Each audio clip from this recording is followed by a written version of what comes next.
الحمد لله رب العالمين.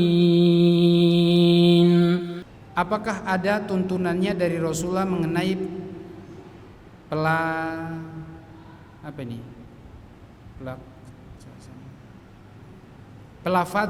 pelafazan niat, ya, mengenai melafadzkan niat seperti usolli, nawaitu al-wudu, nawaitu al-ghusl dan sebagainya pada saat sebelum bertakbir untuk melaksanakan sholat dan melafadzkan niat untuk mandi janabah. Ya, apakah hukumnya boleh atau tidak, dan apakah melafadzkan niat itu termasuk bid'ah?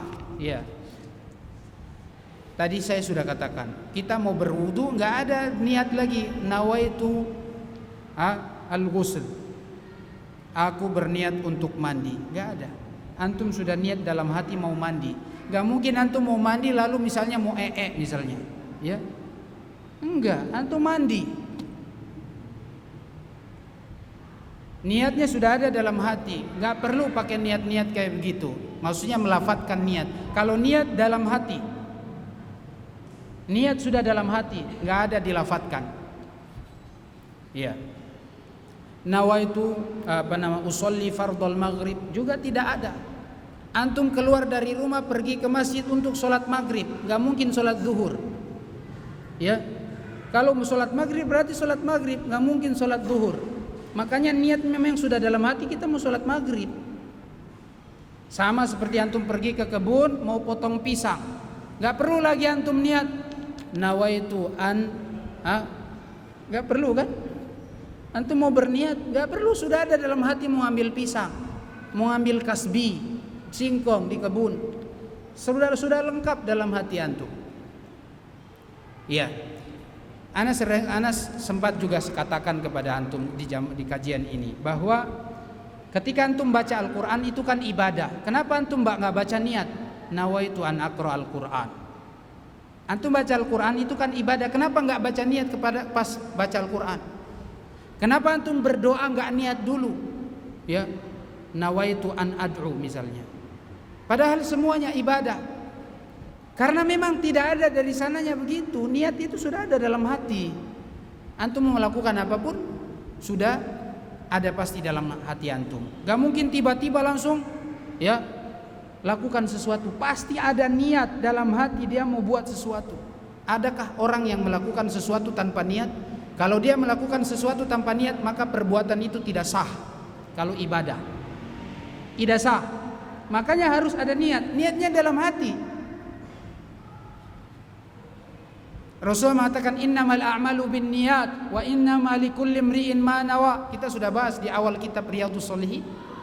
Ya, segala sesuatu pasti ada niatnya dalam hati. Enggak mungkin disembunyikan di mana gitu ya, atau masih di awang-awang sana. Enggak, pasti dalam hati. Baik. Jadi kalau melafadzkan niat, kalau diyakini itu adalah hadis dari Rasulullah, ini adalah keterangan dari Rasulullah, ini adalah perbuatan bid'ah yang sangat sesat. Ya. Rasulullah tidak pernah bilang antum berarti berdusta atas nama Nabi. Rasulullah mengatakan man kadzaba alayya muta'ammidan falyatabawwa maq'adahu minan nar. Barang siapa yang berdusta atas namaku, maka hendaklah dia siapkan tempat duduknya masuk neraka. Sudah siap-siap antum booking tempat untuk masuk neraka. Kalau antum buat bid'ah, antum bilang itu Rasulullah bilang, ya, berarti siap-siap antum bawa kursi sudah tempat duduk sendiri. Ya.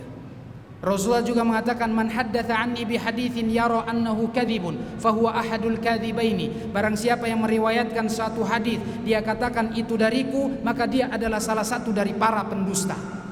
Antum mau dikatakan pendusta? Bukan sekedar pendusta, kadzdzab, sangat banyak berdusta. Gak mungkin. Jadi antum jangan coba-coba menyandarkan itu dari perbuatan Rasulullah.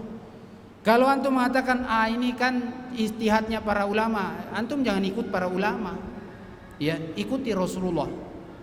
Ulama bisa saja salah walaupun dia disebut ulama.